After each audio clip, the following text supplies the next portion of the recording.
النهارده يا حبايبي عملنا مع بعض احلى طبق ملوخيه ناشفه على لحم الفراخ المفروم. يا رب تعجبكم الطريقه. خشوا الفيديو شوفوا احنا عملناها ازاي، احلى ملوخيه ناشفه.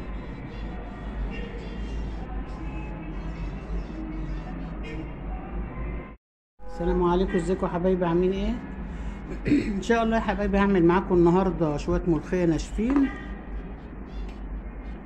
على لحم مفروم بتاع فراخ. تعجبكم قوي ان شاء الله. طريقه سهله وجميله واقتصاديه. انا حطيت هنا في الدقيه دي شويه بصل صغيرين كده ومعاهم قطعه ماجي. هو الفراخ المفرومه مش بتحتاج ماجي ولا حاجه، بس انا بزودها شويه، وحته توم. هشوحهم بس الاول قبل ما انزل عليهم الفراخ. انا الفراخ فرماها ومعايا الملوخيه هنا هعملها في الغربال او في المصفى، والفراخ اهي في السلطانيه، ومعانا طبعا سمنه بلدي عشان نعمل الطشه. اول حاجه هعملها بعد ما احط الفراخ هنا، قطع الفراخ المفرومه مع البصل لما يتشوح، هعمل الملوخيه في الغربال عشان انا جايباها من عند الفلاحين، فمش ضمناها تكون فيها اطراف فيها حاجه لازم اغربلها. انما بكون عاملاها في البيت ما بغربلهاش، بنعمها وخلاص. بصوا حبايبي، اول البصله لما دبلت معايا الفراخ المفرومه اهي، هاخد منها على قد ما انا هيكفيني، معلقه معلقتين تبع الاكله اللي انت بتعمليها وحاسه ان هي تكفيكي. ما تكتريش منها لان اللحمه المفروم بيرمي قوي في الاكله. انا كده خدت معلقتين بالمعلقه دي، هيخلوا دقيقه الملوخيه ما شاء الله مليانه قطع فراخ وبتطلع جميله، واللي بيغمز لقمه بتطلع معاها. انا الايام دي يا حبايبي بعمل الفراخ بالطريقه دي، انما لما احب بقى اكل فرخه سليمه دي حاجه تانية بقى، ممكن في اكلات تانية. انما طول ما احنا بنعمل خضار كده نحط معاه الفراخ المفرومه، عيالنا هيحبوا الخضار وهياكلوها مع بعضيها. انا بقى بشوحها كده وهجيب شويه ملح وفلفل احطهم عليها. كده يا حبايبي الفراخ اتشوحت، هنزل بقى عليها بميه سخنه علشان تعمل مرق اللي احنا هنحط فيه الملوخيه. في حاجه تكس واحده بس نسيتها يا حبايبي، انك احنا بنحط معلقه طماطم مفرومه، كنت المفروض احطها مع البصل بس مش مشكله، هي مفرومه على العموم. ايه، معلقه طماطم مفرومه اهي هنحطها معاها، بتدي طعم جميل قوي للملوخيه الناشفه.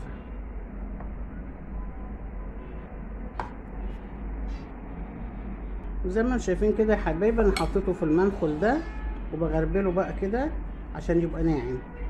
كل شويه افركه، ممكن تحطيه في الكبه تضربيه او تعمليه في الهون تنعميه، بس انا بعمله بايدي كده بينعم. وباخد بقى الناعم ده اللي هحطه معدي معاه كده يا حبايبي. انا غربلتها وهنزلها بقى في الشوربه المرق بالفراخ كده، وهحط عليها شعره بيكربونات الصودا، شعره علشان تفتح الخضار بتاعها، بس مش اكتر من كده. تحطي طبعا الكميه انت بتحبيها تقيله بتحبيها خفيفه زي ما بتحبيها اعمليها. اهم شيء ان احنا لو انت جبتيها جاهزه لازم تنعميها. بس بعد كده بقى هنعمل لها الطشه وتشوفوا احلى ملوخيه عملناها على فراخ المفرومه.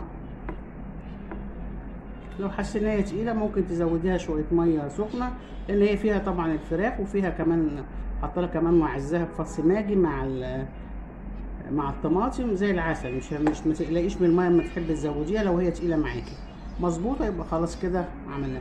هي انا عندي كده مظبوطه. هعمل بقى تاخد بس غلوه واقوم اعمل لها الدقه الثوم بتاعتها. وكده يا حبايبي هنعمل الطشه بتاعت الملوخيه. انا حاطه هنا معلقه سمنه بلدي، ودق هنا الثوم بكزبره وناشفه وقرن فلفل حراق كده، انا بنحبها مشطشطه. ما بتحبيش حاجه سبايسي ما تحطيش، يبقى كفايه الثوم والكزبره والملح. وطبعا تخلي بالك من الملح، لو الملح بتاعك مظبوط في الملوخيه ما تكتريش ملح مع الثوم. هنحمر بقى الطشه ونحطها على الملوخيه. اول بس ما تطلع ريحتها كده هنطشها على طول.